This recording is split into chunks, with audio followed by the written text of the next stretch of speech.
I was lying in a hospital bed when my phone buzzed with a Zillow notification. Somebody had just listed my home for sale, my house, the one I paid off 25 years ago. The listing used my name, my photos, and a price that would clear out my equity in 48 hours. I hadn't authorized a thing. I couldn't walk. I couldn't stop it. But what I could do, what nobody knew, was find out exactly how many other properties I owned, the ones nobody in my family had ever seen. This isn't rare.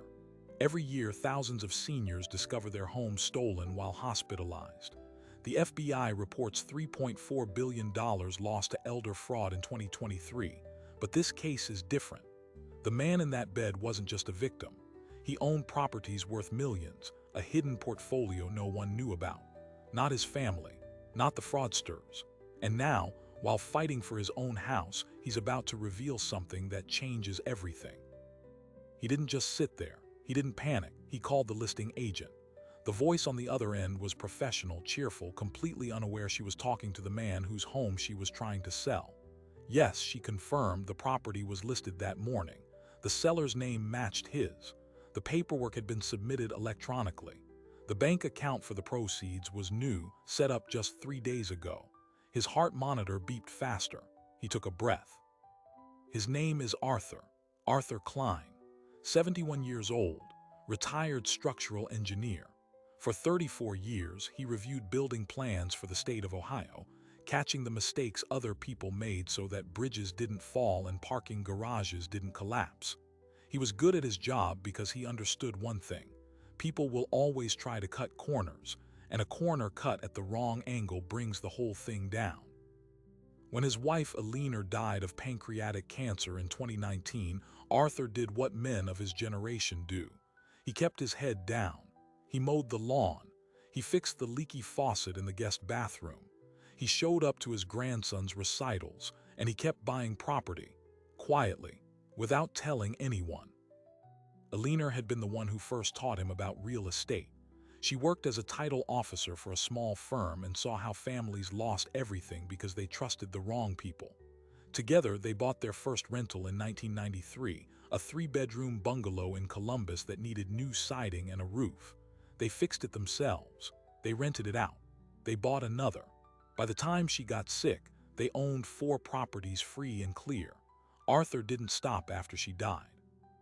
He kept going because the work gave him something to do, and because the houses felt like a conversation he was still having with her. Today, Arthur owns 12 residential properties across 3 counties, 11 tenants, 0 mortgages, total equity, well over $4 million. Nobody in his family knows any of this. Not his son Mark, not his daughter-in-law Vanessa, not his sister. He never told them because he didn't trust what they would do with the information.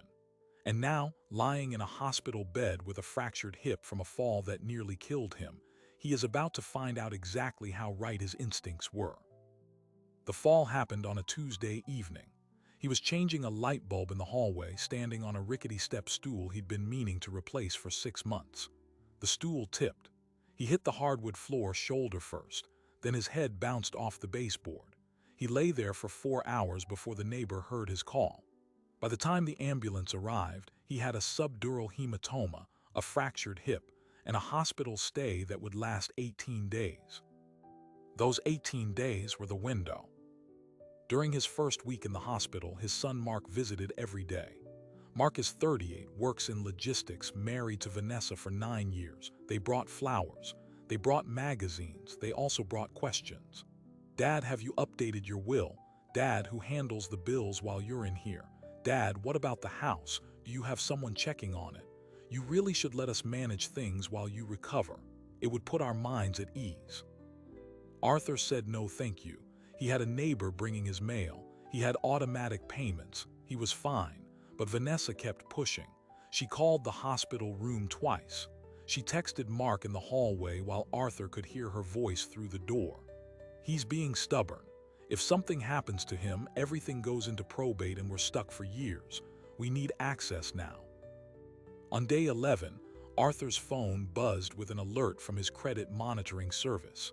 Someone had run a credit check on him using his social security number. He didn't recognize the inquiry. He called the number. The company said it came from a mortgage broker in Lancaster. Arthur had never contacted a mortgage broker in Lancaster. On day 12, his bank flagged a login attempt from an IP address in a city 40 miles away. Two-factor authentication blocked it. Arthur changed his password. On day 13, Mark came to the hospital with a stack of papers: power of attorney forms, medical authorization, property management agreement. Vanessa's dad helped put these together. He says it's standard stuff.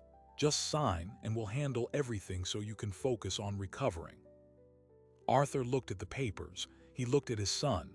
I'd like my lawyer to review them first. Mark's face went pale. Dad, you're being paranoid. Maybe, Arthur said. But I've been alive long enough to know that paperwork you're asked to sign in a hospital bed is almost never for your benefit. Mark left without the signatures. The next day, the Zillow notification arrived.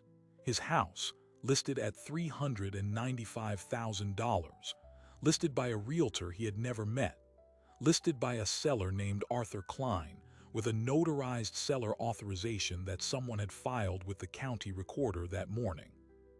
Arthur stared at the listing photo on his phone.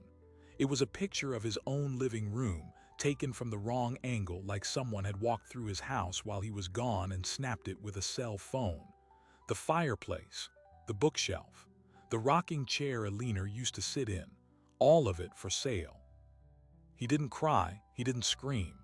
He opened his encrypted email account, the one he used only for his real estate business, and typed the name of his attorney. Then he opened a second account, a third.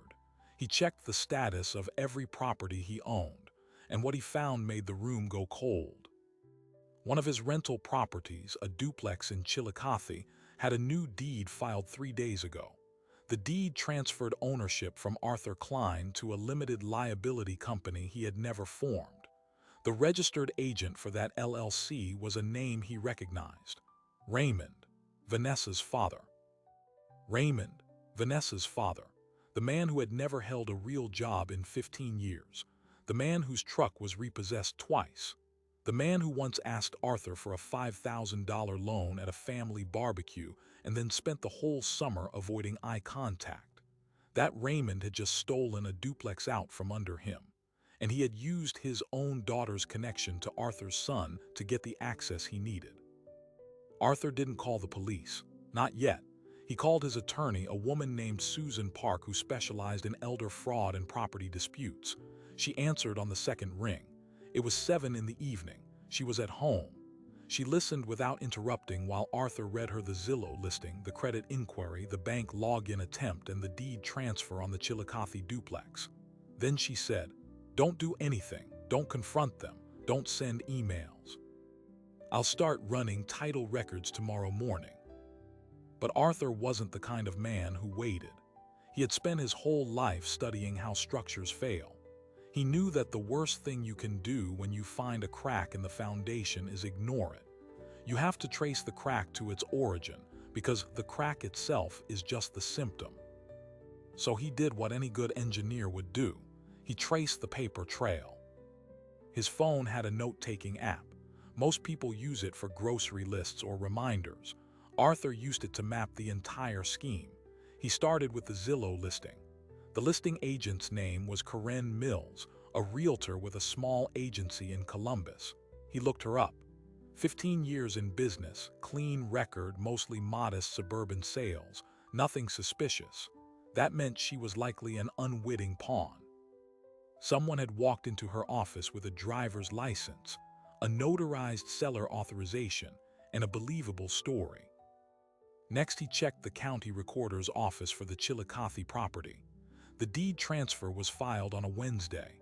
It listed a notary public named Jennifer Cole. Arthur had never heard of her, but the registered agent for the new LLC, the one that now owned his duplex, was Raymond Vargas. Not Raymond's full name, just the middle initial. Careful, calculated. And then Arthur noticed something strange.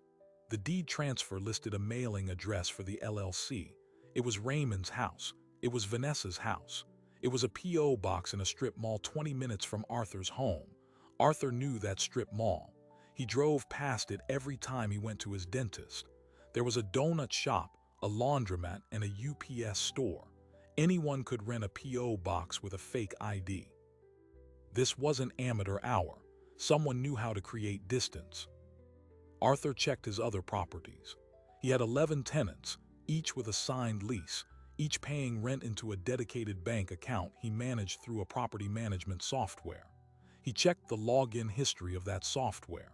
Someone had tried to access it 3 times from an IP address that traced to a public library in Lancaster.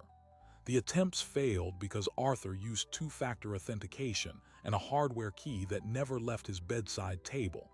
But they tried. They tried hard. On day 14 of his hospital stay, Arthur received a phone call from his bank. A fraud alert. Someone had walked into a branch in Lancaster with a driver's license in Arthur's name and attempted to withdraw $50,000 from his savings account. The teller flagged it because the signature didn't match. The person left before security arrived. The bank sent Arthur a copy of the transaction slip. The signature was close enough that a teller who wasn't paying attention might have let it through. Arthur looked at the signature. He had spent 34 years reviewing documents that required his signature. He knew exactly how his own name looked on paper. This one was slightly off. The loops were too tight. The pressure was wrong. It was a decent forgery, but it wasn't his. He saved the image. He added it to his notes. Then he called his son Mark, not to confront, just to test. He kept his voice calm, the same voice he used when talking to contractors about foundation inspections. "Mark, I need you to do me a favor. Can you come by the hospital tomorrow morning? There's something I want to go over with you." Mark said yes. He sounded nervous. Arthur didn't like that. The next morning, Mark showed up alone. No Vanessa. He sat in the plastic chair next to Arthur's bed and folded his hands the way he always did when he was about to say something difficult. Arthur studied his son's face. The same face he had seen for 38 years. The same face that used to look up at him from a little league dugout. "Dad, there's something I need to tell you." Arthur waited. "I didn't know. I swear to you I didn't know what they were planning, but I know now. And I should have told you yesterday when I came to the hospital." Arthur didn't blink. "Tell me what you know." Mark took a breath. "Vanessa's dad has been talking about this for months. He said you were sitting on a gold mine and that you were too stubborn to share it. He said that if something happened to you, the state would take everything. He said we were entitled to it because you weren't using it. That's when he started talking about the power of attorney paperwork. I didn't realize he was going to file a deed. I didn't know about the listing. I swear. I found out last night when Vanessa told me you called the lawyer." "What else did Vanessa tell you?" "She said they have a notary friend, Jennifer Cole. She's Vanessa's cousin. She notarized the documents." Arthur felt the pieces click together like a lock mechanism. Vanessa's cousin. Of course. A notary who would notarize anything for family. A father who was desperate. A daughter who felt entitled. And in the middle, his son, who was either complicit or weak. "Mark, I need you to understand something. I'm not angry at you, but I need you to choose, right now. I need to know if you are with me or against me." Mark's eyes filled with tears. He didn't wipe them away. "I'm with you. I don't know how to fix this, but I'm with you." Arthur nodded. "Then here's what's going to happen. You're going to go home. You're not going to say a word to Vanessa about this conversation. You're going to act normal, and I'm going to handle the rest." Mark left. Arthur watched him walk down the hospital corridor and felt something shift. Not forgiveness. Not yet, but a kind of cold clarity. The people who were trying to take everything from him had made a mistake. They had underestimated what he was capable of. He reached for his encrypted email again. He had a private investigator on retainer, a former FBI agent named Teresa Monroe who specialized in financial crimes. He had hired her 2 years ago after a tenant tried to counterfeit a lease. She was expensive. She was worth it. He wrote her a single line. "I need a full asset search on Raymond Vargas, Vanessa Vargas, and Jennifer Cole. I also need you to trace the digital signatures on a deed filed in Ross County on the 15th. Start yesterday. He hit send. Then he turned his attention to the 12 properties he owned. 3 of them were in Ohio. The other 9 were scattered across 4 states. He had purchased them through a series of trusts and LLCs, some of them under a liener's maiden name, some under a business entity he had set up decades ago. The structure was complex on purpose. He had designed it to be difficult to unravel. Now he was grateful for every layer of protection. Because if Raymond had managed to transfer one deed, he might have tried to transfer others. Arthur needed to check them all. He started with the most vulnerable properties, the ones held in his own name. The duplex in Chillicothe was the only one that had been moved, so far. But if they had a notary in their pocket, if they had a forged driver's license, if they had access to his personal information, they could try again. And the next time they might succeed. Arthur looked at the clock on the hospital wall. He had 3 days left in his stay, 3 days to contain the damage before he was discharged, 3 days to turn the tables. He didn't sleep that night. He spent the hours before dawn creating a digital trail of his own. He filed a fraud alert with all 3 credit bureaus. He placed a freeze on his property titles with the county recorder using an emergency stop order Susan had drafted. He changed the passwords on every account, using a random generator that produced strings no human could memorize. He backed up every piece of evidence onto an encrypted drive that he kept under his mattress in a fireproof bag. By morning, he had a plan. It started with a single phone call to the bank that held the mortgage on Raymond's truck, not Arthur's bank. The bank that Raymond had used to finance his Ford F-150. Arthur had never touched that loan, but he had watched Raymond complain about it at every family dinner. High interest rate, late fees. The bank had repossessed the truck once already. Arthur called the bank's loss mitigation department. He identified himself not as Arthur Klein, but as a potential buyer. He asked about the value of the loan collateral. The agent told him the truck was worth about $18,000 on paper, but Raymond was 3 payments behind and the bank was preparing to repossess again. Arthur asked what would happen if someone purchased the note. The agent said the purchaser would own the debt. They could choose to forgive it, or they could choose to enforce it. Arthur thanked the agent and hung up. He didn't buy the note, not yet, but he knew he could, and that knowledge gave him the first sliver of leverage. Then he called his attorney Susan Park for an update on the title records. Her voice was tight. "Arthur, I found something. You need to hear this." "Tell me." The deed on the Chillicothe property wasn't the only one they tried. They also attempted to transfer the title on your primary residence. It was rejected because the notary signature didn't match the county's database. But they tried. If the notary had been flagged earlier, they would have succeeded. Arthur's jaw tightened. His house, the house where a liener died, the house where he planned to live until he couldn't walk anymore. They had tried to take that too. Who flagged it? The county clerk's office. They run a daily audit of filings. A junior clerk noticed the notary's commission number was expired. She kicked it out for review. That's the only reason it didn't go through. Arthur closed his eyes. One junior clerk, one person doing their job. That was the difference between keeping his home and losing it. "Susan, I need you to prepare a civil suit. I want temporary restraining orders against Raymond Vargas, Jennifer Cole, and anyone else connected to this. I want their bank accounts frozen. I want the duplex returned to my name by end of week." "Arthur, that's aggressive. Usually we start with a demand letter." "We're past letters. They tried to steal my house while I was in a hospital bed. They used my son to gain access. They forged my signature. I want them to feel the weight of a legal response before they can find a way to cover their tracks." Susan paused. "Understood. I'll have the filings ready by tomorrow." Arthur ended the call. He looked at the Zillow listing again, the photos of his living room. The fireplace Aliner had decorated every Christmas. The bookshelf that held his engineering manuals from the 1980s. Someone had walked through that room while he was unconscious. Someone had touched his things. He made a decision. He called Teresa Monroe, the private investigator. She answered on the first ring. "I found something interesting, Arthur. Raymond Vargas opened a new bank account 3 days ago. $20,000 was deposited the same day. The deposit came from a title company in Lancaster."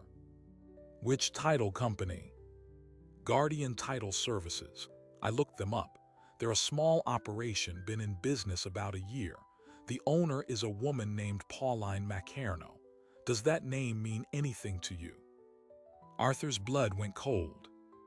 Pauline Macarno. He had seen that name before. It was in a news article he read last year about a deed theft ring in Los Angeles.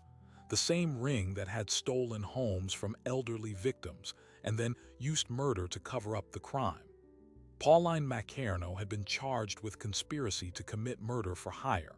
The case made national headlines. That woman was now running a title company in Lancaster, Ohio, and she had just helped Raymond steal his duplex. This wasn't a family squabble anymore. This was organized crime operating inside his own family tree. Arthur looked at the encrypted drive under his mattress. He looked at the Zillow listing on his phone. He looked at the evidence folder he had built in a single night. He had 3 days left in the hospital. 3 days to figure out how to fight a network that stretched from his son's living room to a convicted criminal. And he had a feeling that the worst was still ahead. Arthur stared at the name on his phone. Pauline Macarno, the woman who had orchestrated a murder-for-hire scheme against an elderly victim in Los Angeles, now running a title company in Lancaster, Ohio. The same title company that processed the fraudulent deed on his duplex, which meant Raymond hadn't just stumbled into this. He had been recruited. Teresa Monroe kept talking on the other end of the line. "I ran her through state and federal databases. Macarno is out on bail pending appeal. She's wearing an ankle monitor, but that hasn't stopped her from registering businesses in Ohio, Indiana, and Kentucky over the past 14 months. Guardian Title Services is just the front.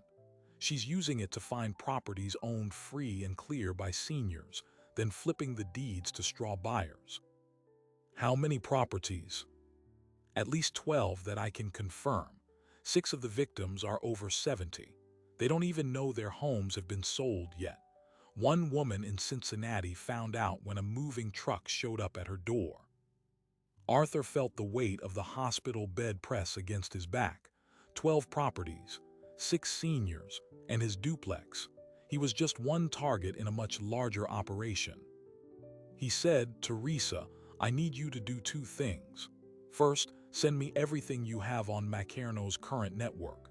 Business partners, frequent contacts, addresses. Second, I need a direct line to whoever is handling her federal case in California." Teresa paused. "Arthur, that's above my pay grade, but I can get you to the FBI's Los Angeles field office.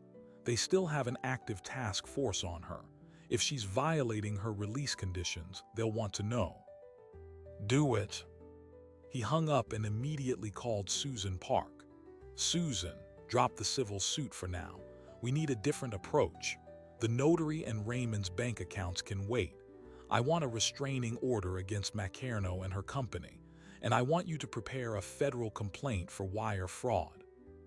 "Arthur, that's a big step. We don't have the evidence yet." "You will by tomorrow. Teresa is pulling the chain. Macarno's operation spans 3 states. She's using the title company to commit deed theft. That's wire fraud across state lines. The FBI already has a file on her. We just need to give them the Ohio connection." Susan was quiet for a moment. "I'll start drafting, but you need to understand, once we go federal, you lose control. The government takes over. I've been out of control since I fell off that step stool. I want them stopped." The call ended. Arthur looked at the encrypted drive under his mattress. He had been building a parallel investigation, documenting every transaction, every timestamp, every bank account. He hadn't told anyone the full extent of what he had found. Now he needed to use it. He pulled the drive out and plugged it into his laptop. Inside were spreadsheets he had created over the past 16 hours. He had traced the flow of money from Guardian Title Services into 7 different accounts. One of them belonged to Raymond Vargas, another to Jennifer Cole, the notary, and a third account, opened just last week, was registered to a name he didn't recognize, Lisa Harrington, but the address on the account was Vanessa's house. Vanessa had her own account. Arthur stared at the screen. His daughter-in-law wasn't just married to the scheme. She was part of the financial infrastructure. She had opened a bank account to receive stolen proceeds. That meant she could be charged with money laundering. He called Mark. His son answered on the first ring, voice low. "Dad." "Mark, I need you to listen carefully. Do not tell Vanessa anything about this call. Do you understand?" "Yeah, what's going on?" "Vanessa has a bank account. It was opened last week. Do you know anything about it?" Silence, then Mark's voice, barely a whisper. "She said it was for a side business, something she and her mom were starting. I didn't ask." "Mark, that account was used to receive money from the title company that stole my duplex. Your wife is now part of a federal fraud investigation." "I didn't know, Dad, I swear." "I believe you, but you need to understand what's coming. The FBI is going to look at everyone connected to Macarno. That includes Vanessa. You need to decide now what you're going to do when they come to your door." Mark's breathing was ragged. "What do I do?" "Tell the truth, everything. They may offer her immunity if she cooperates, but if she lies, she goes to prison." Arthur ended the call. He didn't have time to hold his son's hand. He had to move faster than Macarno and Raymond. The next morning, Teresa sent him a file. It contained 73 pages of court records, property filings, and surveillance photos. Macarno's operation was sophisticated. She used a network of fake identities, shell companies, and corrupt notaries. She had even set up a call center in a strip mall that posed as a legitimate refinance company. Seniors would get calls offering to lower their mortgage rates. When they gave out their personal information, the ring used it to forge deeds. Arthur scrolled through the file. One photo stopped him cold. It was a screenshot from a security camera at a county recorder's office. The timestamp was from the same day his duplex deed had been filed. The person at the counter was a man he recognized, a man who had visited him in the hospital. Not Raymond, not Vanessa. It was Daniel, his other grandson, Mark's younger brother, Arthur's second son. Daniel was 25 years old.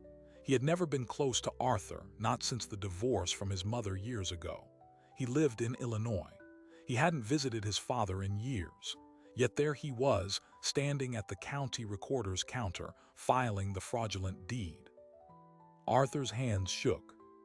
He had 2 sons, one weak, one complicit, and both of them had been turned against him. He called Daniel's number. It went straight to voicemail. He tried again, same result. He left a message.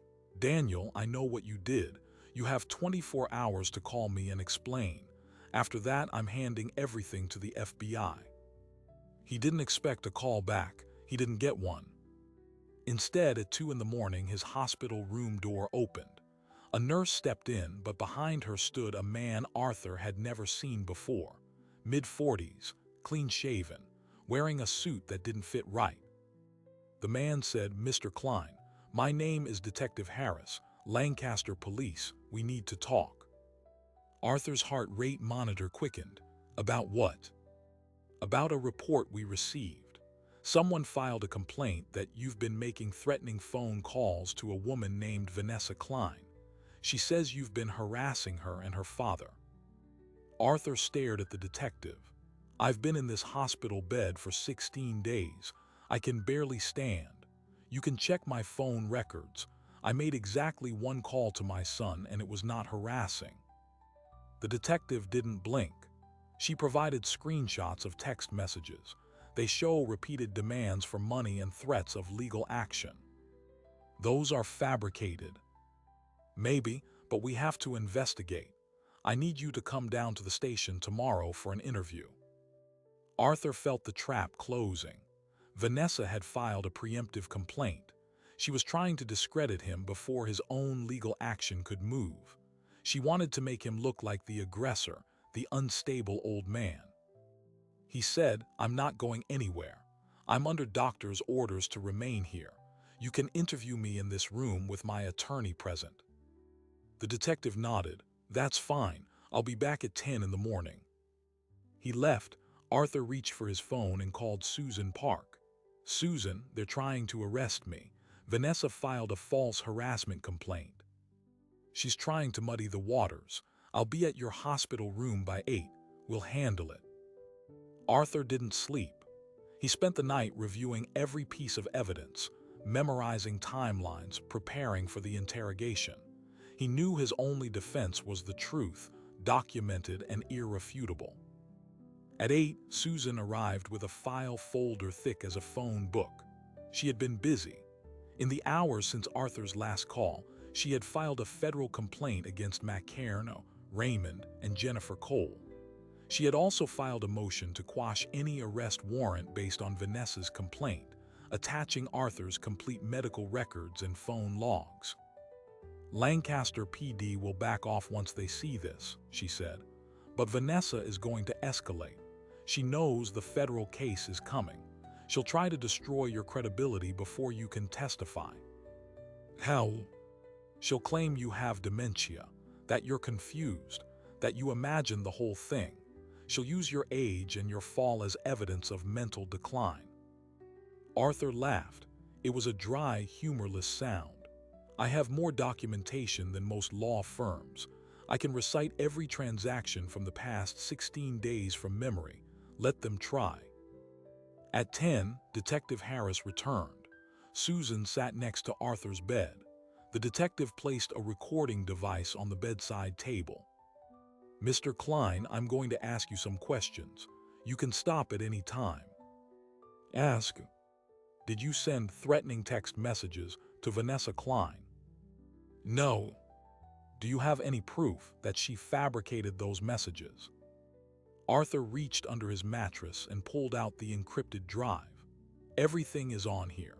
My complete phone logs, timestamps of every call and text I made from this hospital room. I've also included forensic analysis from my private investigator, showing that the texts Vanessa submitted were created using a text message spoofing app." The detective raised an eyebrow. "You have a private investigator?" "I have a former FBI agent. She's been tracking a deed fraud ring that includes Vanessa, her father, and a convicted criminal named Pauline McCairn. The same ring that filed a fraudulent deed on my property last week." Harris picked up the drive. "This is a lot.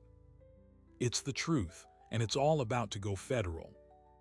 The detective sat back. He looked at Susan, then at Arthur.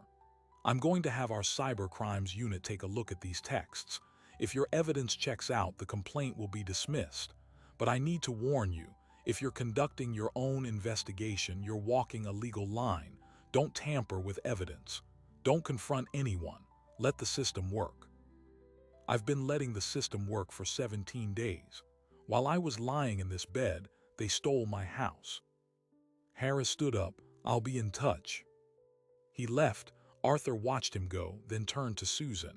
"How long until the FBI moves?" "I made calls this morning. The Los Angeles field office is already reviewing the file. I expect federal agents in Lancaster within 48 hours." Arthur nodded. He had 48 hours to make sure everything was in place. He called Teresa. "I need you to send the full file to every news outlet in Ohio. The local papers, the TV stations, the major networks. I want this in the public record before anyone can suppress it." "Arthur, that's a nuclear option. They've already nuked my family. I'm just making sure there's nowhere to hide." Teresa hesitated. "I'll send it, but you understand, Once it's out, you can't take it back. I know. He hung up. He looked out the hospital window at the parking lot below. A silver sedan sat idling in the far corner. The windows were tinted. He couldn't see who was inside, but the car had been there for hours. He watched it. The car didn't move. Arthur's hand tightened around his phone. He had one day left in the hospital, one day before he would have to face them all, alone and on foot. He was ready. The silver sedan stayed until dawn. Arthur didn't sleep. He watched the parking lot lights flicker off as morning crept across the asphalt. At 6:45, the car pulled away. He never saw the driver's face, but he knew who sent them. At 8, Susan arrived with coffee and a federal agent. Special Agent Deborah Chen from the FBI's Los Angeles field office. She was compact, precise, wore a suit that cost more than Arthur's first car. She sat in the plastic chair and placed a tablet on the bedside table. "Mr. Klein, I've reviewed your file. Your investigator did thorough work. We've been tracking Pauline Macarno's network for 18 months. She slipped her ankle monitor 3 weeks ago. We didn't know she had re-established operations in Ohio until your complaint landed on my desk." "You're welcome." Chen almost smiled. "We're executing warrants this morning on Guardian Title Services, Raymond Vargas's residence, and the P.O. box you identified. We expect to make 4 arrests by noon. I need you to stay here until we secure the scene." "My duplex." "Your duplex will be returned. We've already filed a freeze on the fraudulent deed. The county recorder will reinstate your title by end of business today." Arthur felt the tension in his chest loosen by a fraction. "What about my daughter-in-law?" Chen's expression tightened. "Vanessa Klein will be interviewed. Based on the current evidence, she appears to be a peripheral participant. Her bank account was used to receive proceeds, but we don't yet have proof she knew the source was fraudulent. That could change." "It will change." "Why do you say that?" "Because Vanessa is smart. She didn't open that account by accident. She knew exactly what her father was doing. She just never thought she'd get caught." Chen nodded slowly. "We'll see." The arrests went down at 10:30. Teresa sent Arthur a play-by-play from the news feed. Raymond Vargas was taken at his home in handcuffs, still in his bathrobe. Jennifer Cole, the notary, was arrested at her office. Pauline Macarno was found at the strip mall, packing documents into a shredder. She fought. 2 officers had to subdue her. Daniel was not arrested. He had left Ohio 3 days earlier, back to Illinois. But a warrant was issued for his arrest on federal charges of deed fraud and identity theft. Arthur watched the news coverage from his hospital bed. The local station ran footage of Raymond being led into a police cruiser. His face was red, his mouth moving in what looked like a continuous stream of protest. Arthur felt nothing, not satisfaction, not pity, just the cold relief of a cracked foundation finally being repaired. Susan called at 11:15. "The deed is reversed. Your duplex is back in your name. The listing on your house has been removed. Guardian Title Services is shut down, pending investigation." "And Vanessa?" "She's being interviewed right now. The FBI has her in a conference room at the Lancaster field office. No lawyer yet." Arthur considered that. "Call Mark, tell him to get her a lawyer, a good one." Susan paused. "You're helping her." "I'm helping my grandson. Carter is 6 months old. He doesn't need his mother in federal prison." "That's generous." "It's practical. Vanessa with a lawyer is a witness. Vanessa without a lawyer is a defendant. I want the people who built this scheme, not the people who got pulled into it." Susan promised to make the call. The afternoon brought a different kind of development. Arthur's phone rang. The caller ID showed a number he didn't recognize. He answered. "Mr. Klein, this is Linda Chavez from the Columbus Dispatch. I'm a reporter covering the deed fraud ring. Your name came up in court records. Can you confirm that you were a victim of this scheme?" Arthur had made a decision about the media. He had already sent the full file to Teresa for distribution. Now the first reporter was calling. "I can confirm that my property was fraudulently transferred, but I'm not the only victim. There are at least 6 other seniors whose homes were stolen." "Can you tell me your name?" "Arthur Klein, and I want to say something directly to the people who did this. You thought I was weak because I was old. You thought I was confused because I was in a hospital bed. But I built bridges for 34 years. I know how to find stress points, and I found every single one of yours." The reporter asked more questions. Arthur answered them all. By the time the call ended, he had given the most detailed interview of his life. The story ran online within hours. By evening, it had been picked up by 3 other outlets. The headline read, "Retired engineer took down deed fraud ring from hospital bed." Arthur's photo was attached. He looked older than he remembered. He didn't care. On his final morning in the hospital, Arthur received an unexpected visitor. Mark walked in, alone. His eyes were red. He sat in the plastic chair without speaking for a long time.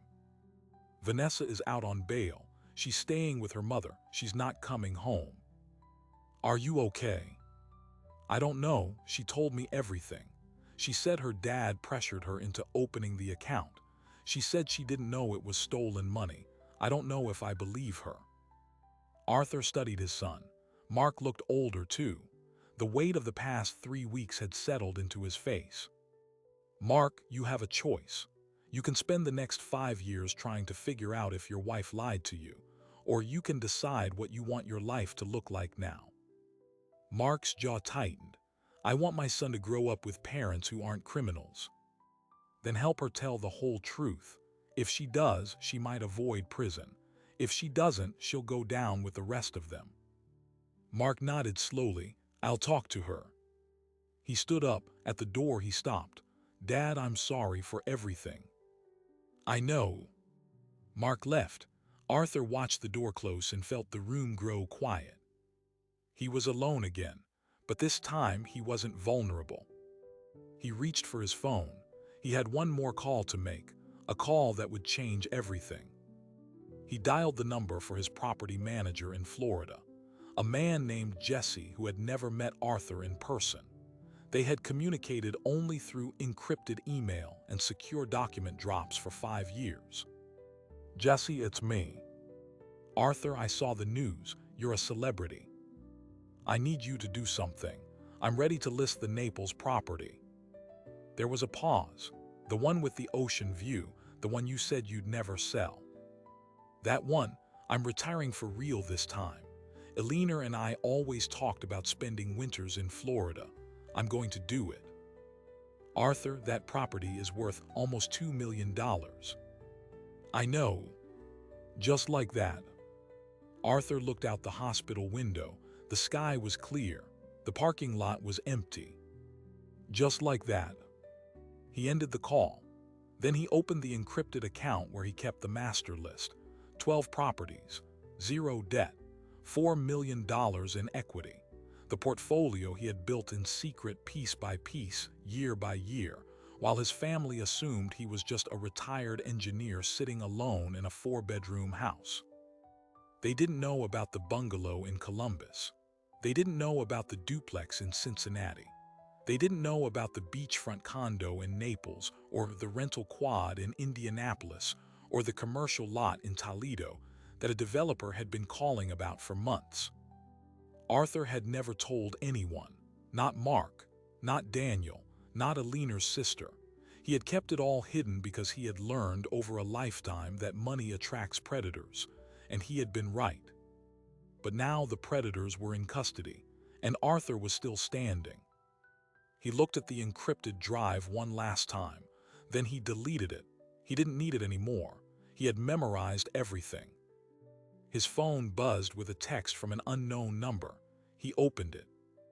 It was a photo, a picture of the front door of his house, the house he had almost lost. On the doorstep sat a small brown envelope, no return address. The timestamp on the photo showed it was taken that morning. Arthur felt a chill that had nothing to do with the hospital air. He called Susan. "Someone left something at my house." "Did the police clear the scene?" "They did, but this wasn't there yesterday." "I'll send someone to retrieve it. Don't go back until I tell you." Arthur agreed, but he had a feeling he already knew what was in the envelope. He had been right about everything else. Susan sent a security officer to Arthur's house. The envelope contained a single photograph, a younger version of Arthur standing next to a woman who looked like a leaner but wasn't. On the back, handwritten in blue ink, "I know what you did. Meet me at the Maple Diner, tomorrow, noon. Come alone." Arthur stared at the photograph for a long time. He recognized the woman. Her name was Linda. She had been his secretary at the engineering firm 30 years ago. He had never told anyone about the affair, not even Alina. He had ended it before Alina got sick, buried it deep, convinced himself it never happened. Now someone had dug it up. The timing was too precise to be coincidence. Whoever left that envelope knew exactly when to deliver it, exactly when Arthur would be vulnerable. They had been watching. They had been waiting. Arthur didn't go to the diner. He called Teresa Monroe instead. She traced the envelope through the postal service.